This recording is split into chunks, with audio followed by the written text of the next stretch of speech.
This is the 7Artisans 24mm f1.4 wide-angle prime lens. I purchased this a couple months ago for my Fujifilm X-H1 for $109, and this is so far my favorite lens for this mount. Before I start, this video is not sponsored. I bought this with my own money, and every opinion and observation is mine. Although, if you would like to sponsor, hit me up at my email.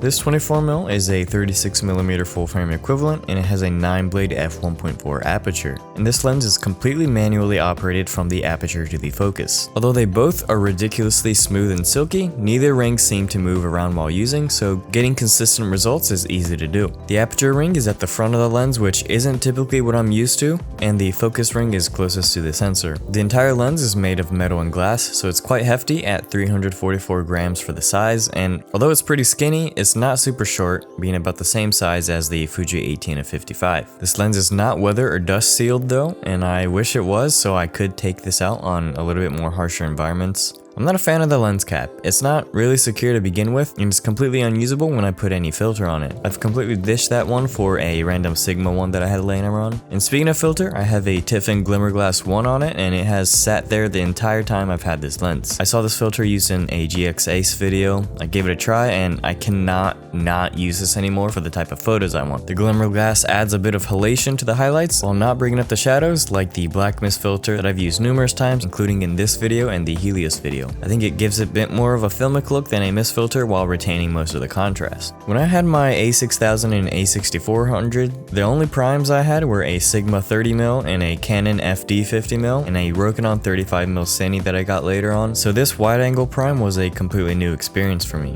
There were some other good contenders that produce incredible images though, like the Fuji XF 23mm WR, but that one is also 9 times the price. Price tag wasn't the only thing that attracted me to this lens, but also the image characteristics. First of all, the super fast aperture. Everyone can use a bit of bokeh every now and then, and at f1.4, this lens achieves a massive magnitude of separation from the subject, foreground, and background at close distances. Not only that, but it also lets in 2 stops more light than an f2.8, performing extremely well in low light. Combined with the Fuji's incredible IBIS, that'll let me stop down to even 1/10 of a second with minimal shaky blur. Second, just like the Helios 4.4 M4 that I made a video about previously, the bokeh also has a bit of a swirly pattern, although not to the extent of the Soviet classic. It does have a little bit of vignetting at all apertures and focus distances, but that's easily correctable in post.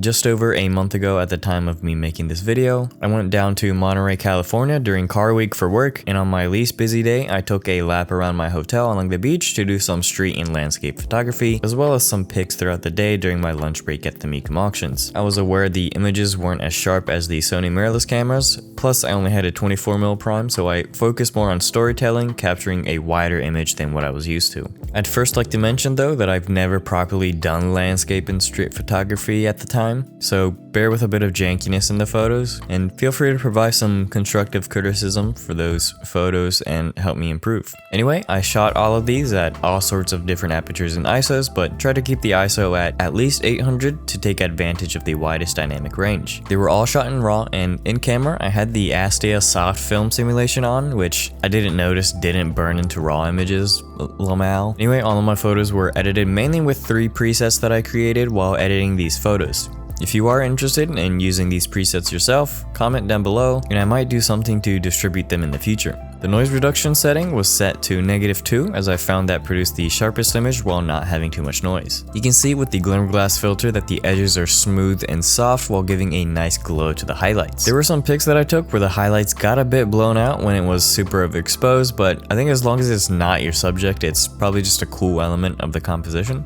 I wasn't trying to create these swirls like I was with the Helios, but you can still see such effect in some of these photos. It's a lot more subtle than the Helios, to where it's more of a you can't unsee once you see it thing than a standard feature. Exposure was eyeballed for the most part, but I did also use histograms throughout the week as well. Although it's probably mostly the camera and sensor, the color reproduction is beautiful and the images are super sharp. The raw files were easy to work with, though I would have liked a bit more dynamic range. But that's sort of what you expect from an older APS-C sensor.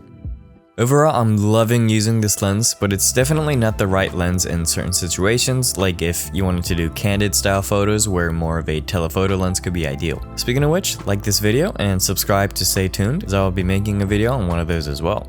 36mm full frame equivalent is a nice balance between wide angle for landscapes, but also close quarters portrait that I'm growing to really like since starting to use that field of view for video as well. For $109, I don't think you can go wrong with a modern lens with a vintage touch to it. Although some people solely rely on autofocus, combined with the nature of a prime lens, manual focus makes you take your time, think about composition, and let you enjoy photography a little bit more. This lens exists for all mirrorless APS-C mounts as well as for micro four thirds. Well, I hope you enjoyed this video. If you did, leave a like and subscribe to the channel, and let me know in the comments if you think you're gonna pick one of these up. If you didn't enjoy, hit the dislike button twice and the subscribe button 3 times, and comment whatever you want, and definitely not boost the video to thousands of more people. Thank you for watching, stay safe, don't die. See ya.